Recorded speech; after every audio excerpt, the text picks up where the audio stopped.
नमस्कार, आप सभी का स्वागत है मेरे चैनल भूवि केमिस्ट्री में। और अपनी आप केमिस्ट्री में पढ़ेंगे आज सॉलिड स्टेट के बारे में। तो सॉलिड स्टेट के बारे में पढ़ने से पहले आप वीडियो को लाइक कीजिए, शेयर कीजिए और चैनल को सब्सक्राइब कीजिए। अपन आज की वीडियो में पढ़ेंगे 14 type of ब्रेवे lattices.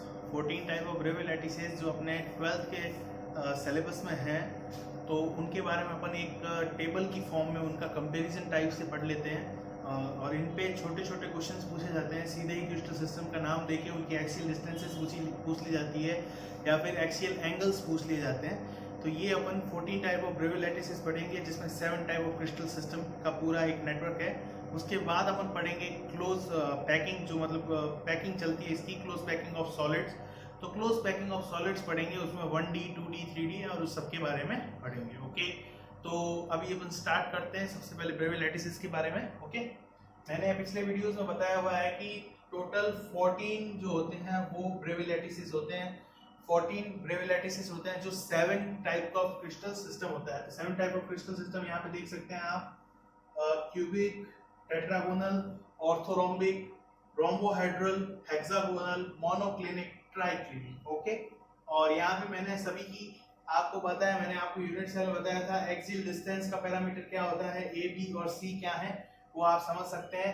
Alpha beta और गामा क्या है वो आप समझ सकते हैं। फिर भी अपन यहाँ पे एक बना लेते हैं यूनिट सेल, और यूनिट सेल में इनको रिप्रेजेंट कर देते हैं कि कहाँ कहाँ कौन सा प्रेजेंट रहता है। ठीक है, ये हो गई अपनी एक्स एक्सिस, ये हो गई अपनी वाई एक्सिस और ये हो गई अपनी जेड एक्सिस। और ये जो अपने यहाँ पे डिस्टेंस है ये हो जाती है ए, ये डिस्टेंस है बी और ये डिस्टेंस है सी।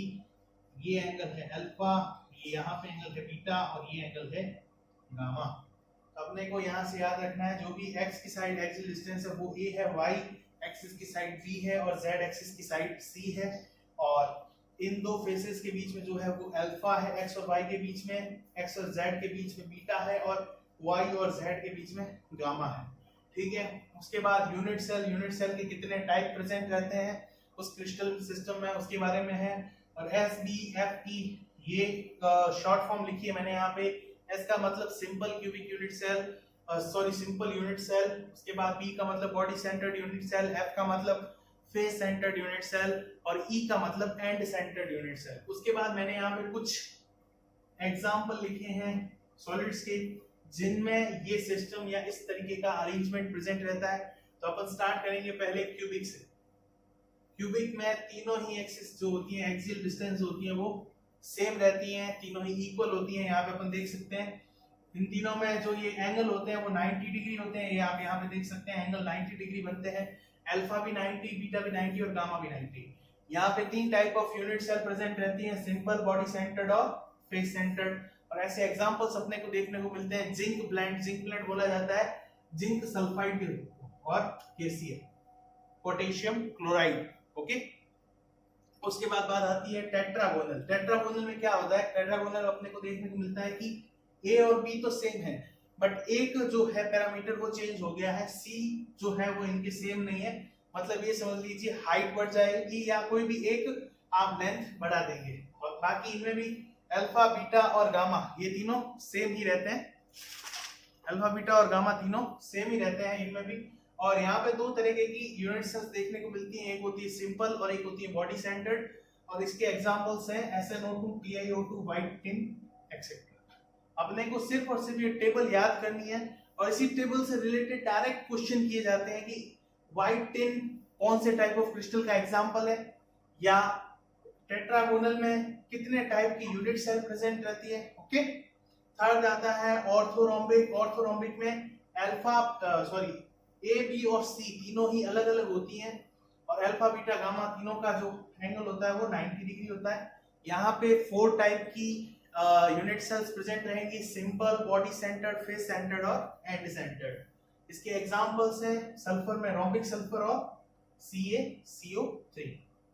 उसके बाद बात आती है रोम्बोहेड्रल। रोम्बोहेड्रल में अगेन ए बी और सी तीनों ही इक्वल होते हैं, अल्फा बीटा दोनों इक्वल होते हैं, बट गामा जो है वो यहाँ पे 90 डिग्री के इक्वल नहीं होता है। ओके, यहाँ पे सिर्फ एक type of unit cell present रहती है, only one simple unit cell. Example calcite और मर्क्यूरिक सल्फाइड, जिसको सिनेबार बोला जाता है।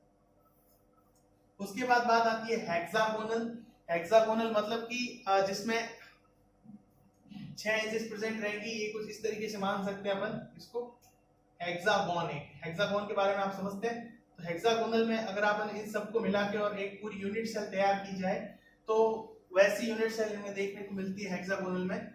इसमें ए और बी तो सेम रहेंगे, बट सी जो है वो डिफरेंट रहता है। और अल्फा बीटा जो दो एंगल होते हैं वो 90 डिग्री के होते हैं, और एक एंगल अपने को 120 डिग्री का देखने को मिलता है। ओके, उसके बाद यहाँ पे सिर्फ वन टाइप ऑफ होती है जिसको सिंपल क्यूबिक यूनिट सेल बोलते हैं, सॉरी सिंपल यूनिट सेल बोलते हैं। सिंपल यूनिट सेल का मतलब आप यहाँ पे ये समझिए कि इस मतलब एक हेक्सागोन के सभी कॉर्नर्स पे पार्टिकल्स प्रेजेंट रहते हैं। अपने को यहाँ पे वो क्यूबिक वाला दिमाग में नहीं लाना है, वो क्यूबिक वाला सिर्फ और सिर्फ क्यूबिक सिस्टम पे अप्लाई होता है, और बाकी सब में अलग अलग टाइप की यूनिट सेल्स देखने को मिलती हैं। उनके शेप्स अलग अलग होते हैं, क्यूब की तरह नहीं होते हैं। यहाँ पे हेक्सागोन में एक हेक्सागोनल यूनिट सेल देखने को मिलती है जिसकी शेप बिल्कुल हेक्सागोन की तरह होती है, ठीक है। और इसके एग्जांपल हो जाते हैं ग्रेफाइट और जिंक सल्फाइड। तो जिंक सल्फाइड यहाँ पे भी है, यहाँ पे भी है, तो दोनों ही अलग अलग तरह के क्रिस्टल्स देखने को मिलते हैं, मतलब अलग अलग टाइप के नेचर में देखने को मिलते हैं। उसी बेसिस पे यहाँ पे लिखा गया है। और कैल्साइट ही CaCO3 होता है, बट CaCO3 में दोनों तरह के क्रिस्टल अपने को देखने को मिले हैं नेचर में। उसके बाद आता है मोनोक्लिनिक। मोनोक्लिनिक में ये तीनों ही सेम नहीं रहती हैं, अलग अलग होती हैं इनकी वैल्यूज। यहाँ पे अल्फा और गामा 90 डिग्री होते हैं, जबकि बीटा 90 डिग्री नहीं होता है। दो तरीके की मिलती है यूनिट सेल, सिंपल और बॉडी सेंटर्ड। और एग्जांपल है मोनोक्लिनिक सल्फर और लेड क्रोमाइड TtCrO2। उसके बाद लास्ट आती है ट्राइक्लिनिक। ट्राइक्लिनिक में ना तो एंगल सेम होते हैं, ना ही एक्सियल डिस्टेंस सेम होती है, और यहाँ पे सिर्फ एक टाइप की होती है सिंपल, मतलब एटम्स के पार्टिकल्स कहाँ प्रेजेंट है, only and only at corners. यहाँ पे पोटेशियम डाइक्रोमेट के और इसको क्या बोलते हैं, blue vitriol, copper sulphate, pentahydrate. इस ब्लू विट्रियोल में देखने को मिलता है, इनके क्रिस्टल्स में अपने को ये पूरा अरेंजमेंट देखने को मिलता है। अपने को यहाँ पे इस पूरे को मेमोराइज करना है, अपने को ये याद रखना है, और अपने को डायरेक्ट क्वेश्चन पूछे जाते हैं कि क्यूबिक में एक्सियल डिस्टेंसेस और एक्सियल एंगल्स क्या होते हैं, या एमसीक्यूज में क्या पूछा जाता है। अपन अगर पीएमटी एंड ऑल में तैयारी कर रहे हैं, नीट की तैयारी कर रहे हैं अपन, तो वहां पे क्या पूछते हैं कि 4 आपको वैल्यू दे दी, इनमें से कौन सी वैल्यू क्यूबिक के लिए है, या फिर इनमें से कौन सी वैल्यू ऑर्थोरोम्बिक के लिए है। तो आपको वहां पे टिक करना होता है या सिलेक्ट करना होता है। 3 ऑप्शन रॉन्ग होता है और 1 ऑप्शन राइट रहेगा। तो अपने को यहाँ पे क्या है, इसको याद करने की ट्रिक है। याद करने का ट्रिक बड़ा ही सिंपल है। सबसे पहले तो इसी मतलब इसको कह सकते हैं कि आपको इसी ऑर्डर में इसको याद करने पड़ेंगे, CTORHMT, ठीक है। तो इसके फर्स्ट आप जो लेटर है वो याद रख लो। उसके बाद आप देखेंगे पहले में तीनों सेम है, सेकंड में एक अलग है, और तीसरे में तीनों अलग है। वापस पहले की तरह तीनों सेम है, एक अलग है, तीनों अलग है, और लास्ट में तीनों अलग है। तो ये तो आराम से याद हो जाएगा। यहाँ पे 3 में तो कोई प्रॉब्लम ही नहीं है, alpha beta gamma 90 degree. Fourth में गामा 90 डिग्री है, फिफ्थ में अल्फा और बीटा 90 डिग्री, फोर्थ में 90 डिग्री गामा नहीं है, और यहाँ पे अल्फा और बीटा 90 डिग्री और गामा 120 डिग्री है, ठीक है। अगले में आप देखोगे अल्फा और गामा 90 डिग्री है, बीटा 90 डिग्री नहीं है, मतलब 120 डिग्री अदर कोई वैल्यू होती है, बीटा की 120 नहीं होती। यहाँ पे गामा 120 था, और यहाँ पे बीटा की 90 वैल्यू नहीं होती, और लास्ट में तो कुछ है नहीं, तीनों की वैल्यू 90 के बराबर नहीं होती है। अब मेन बात ये आती है, अपन देखते हैं कि यहाँ पे मैंने 14 लिखा है, मैंने कहा है आपको 14 टाइप ऑफ ब्रेव लैटिसेस होते हैं, जबकि मैं यहाँ पे आपको सिर्फ 7 टाइप को एक्सप्लेन कर रहा हूँ। तो एक बात देखेंगे, क्रिस्टल लैटिस यहाँ पे कितने होंगे, क्रिस्टल लैटिस 3। अगर 3 टाइप की यूनिट सेल है तो यहाँ पे 3 टाइप के क्रिस्टल लैटिस होंगे। उसके बाद अगर यहाँ पे 2 टाइप की यूनिट सेल है, कितने हुए, 2, 3 और 2 5, 5 और 4 9, 9 और 1 10, 10 और 1 11, 11 और 1 12 और 2 14। ओके, तो 14 टाइप ऑफ क्रिस्टल लैटिस हो गए, जिसमें इस तरीके की अलग अलग यूनिट सेल्स प्रेजेंट रहती है। तो ये हो जाते हैं 14 टाइप ऑफ ब्रेव लैटिसेस के बारे में। इनके बारे में अपन कंप्लीटली पढ़ चुके हैं, और उसके बाद अपन अपना नेक्स्ट टॉपिक स्टार्ट करेंगे, जो कि है क्लोज पैकिंग इन सॉलिड। तो क्लोज पैकिंग इन सॉलिड्स के बारे में पढ़ेंगे।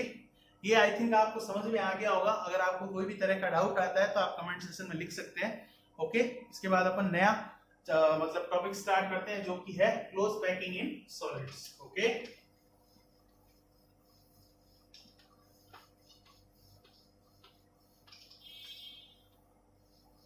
क्लोज पैकिंग ऑफ सॉलिड्स में अपन यहाँ पे 1D पैकिंग पढ़ लेते हैं पहले, उसके बाद अपन 2D पैकिंग और 3D पैकिंग पढ़ेंगे।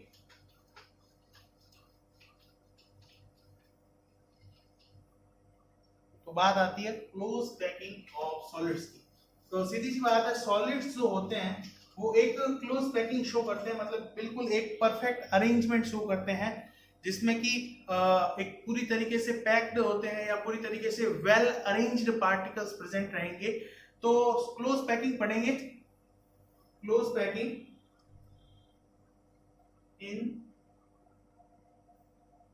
Packing in solids.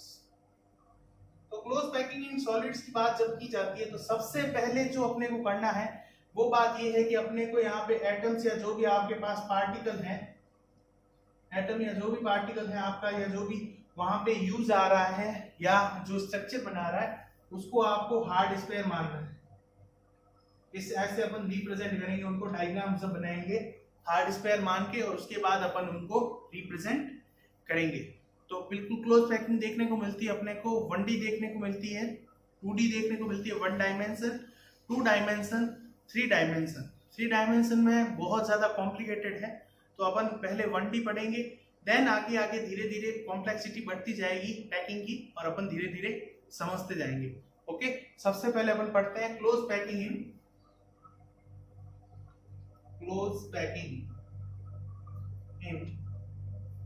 1 dimension. 1 dimension packing बहुत ही सिंपल है, कुछ नहीं करना है इसमें। स्फीयर्स है 1 डायमेंशन, मतलब जैसे आपको पता ही होगा, ये हो गई अपने 3 डायमेंशन, एक्स वाई और जेड। अपने को सिर्फ 1 डायमेंशन, एक ही कह सकते हो डायमेंशन में अपने को इनको अरेंज करना है। तो अपन क्या करते हैं, ये अपन एक ही डायरेक्शन में एक अरेंज कर देते हैं। ये मैंने अरेंज कर दिए, ये एक ही डायरेक्शन है, एक ही डायरेक्शन में अरेंज करना है। तो एक ही डायरेक्शन में सारे मैंने एटम्स अरेंज कर दिए। कुछ इस तरीके से मैं इन एटम्स को अरेंज करता हूँ कि, या पार्टिकल्स को अरेंज करता हूँ कि एक पार्टिकल आगे दूसरे पार्टिकल के साथ कम से कम वैकेंट स्पेस छोड़े और एकदम क्लोज जो है, एकदम क्लोज स्ट्रक्चर मेरे को देखने को मिले, बिल्कुल ज्यादा क्लोज हो। तो इसमें अब सबसे बड़ी बात ये आती है कि एक एटम जो है, जैसे मान लो मैं इस एटम को कंसीडर कर रहा हूँ, ये एक एटम पास में कितने एटम्स को टच कर रहा है, 2 एटम्स को। तो यहाँ पे एक टर्म आती है कोऑर्डिनेशन नंबर की। कोऑर्डिनेशन नंबर अपने को पूछे जाते हैं, क्वेश्चंस ये पूछा जाता है कि what is the coordination number of particle in 1 dimension packing. तो कोऑर्डिनेशन नंबर क्या होता है, number of neighbour particles which are present closely to that particle. इस पार्टिकल के एकदम क्लोज में कितने नंबर ऑफ पार्टिकल प्रेजेंट हैं, जस्ट नेक्स्ट जो पार्टिकल्स प्रेजेंट है वो पार्टिकल्स इसके कोऑर्डिनेशन नंबर में काउंट करेंगे अपन। ठीक है, यहाँ पे अगर इसका कोऑर्डिनेशन नंबर पूछा जाए कि कोऑर्डिनेशन नंबर कितना होता है, 1 और ये 2, मतलब टोटल 2 पार्टिकल इसके आसपास हैं और आपको कहीं पार्टिकल दिख रहे हैं, कहीं नहीं है, तो इसका कोऑर्डिनेशन नंबर 2 माना जाएगा। तो यहाँ पे 1 डायमेंशनल पैकिंग में कोऑर्डिनेशन नंबर हमेशा 2 ही होता है, क्योंकि यहाँ पे सिर्फ और सिर्फ एक डायरेक्शन में पैकिंग हो रही है। ओके, तो देखते हैं अब नेक्स्ट अपन जो पैकिंग पढ़ेंगे वो अपन नेक्स्ट वीडियो में पढ़ेंगे, 2D और 3D पैकिंग। इस वीडियो में अपन 1D पैकिंग पर ही मतलब अभी स्टॉप कर रहे हैं। तो आप बुक से 2D और 3D पैकिंग के बारे में पढ़ के आए, क्योंकि वो थोड़ा कॉम्प्लेक्स होने वाला है। तो कॉम्प्लेक्स होने वाला है तो इसलिए अपन इसको धीरे धीरे समझते जाएंगे। अभी इस वीडियो में इतना ही, नेक्स्ट वीडियो में अपन 2D और 3D पैकिंग के बारे में बात करेंगे। आई थिंक 1D पैकिंग आपको आराम से समझ में आ गई होगी, जिसमें आपको कुछ नहीं करना, सारे पार्टिकल्स को एक रेंज में अरेंज करना है सीधा सीधा, और इस एक पार्टिकल जैसे अपने को कोऑर्डिनेशन नंबर यहाँ पे निकालना है, तो ये कितने नेबर पार्टिकल से अटैच हो रहा है या टच कर रहा है, जो इसके क्लोजली प्रेजेंट है, वो काउंट होते हैं नंबर 1 और 2। नेक्स्ट अपन 2D पढ़ेंगे, जिसमें ऐसी एक लेयर, ये तो हो गई, ये तो 1D लेयर हो गई, इसके ऊपर और लेयर्स हॉरिजॉन्टली और वर्टिकली जब लगाई जाती है तो 2D हो जाती है, दो डायरेक्शन हो जाते हैं। जैसे यहाँ पे ये इस तरीके से हो तो ये 2 डायरेक्शन हो जाता है, और उसके बाद अपन देखेंगे कि इनके ऊपर भी और लेयर्स जब लगाई जाए तब वो 3 डायरेक्शन बनता है। तो अभी ये 1D कंप्लीट होता है। ओके, नेक्स्ट वीडियो में पढ़ते हैं अगला 2D और 3D। ओके बेटा, थैंक यू।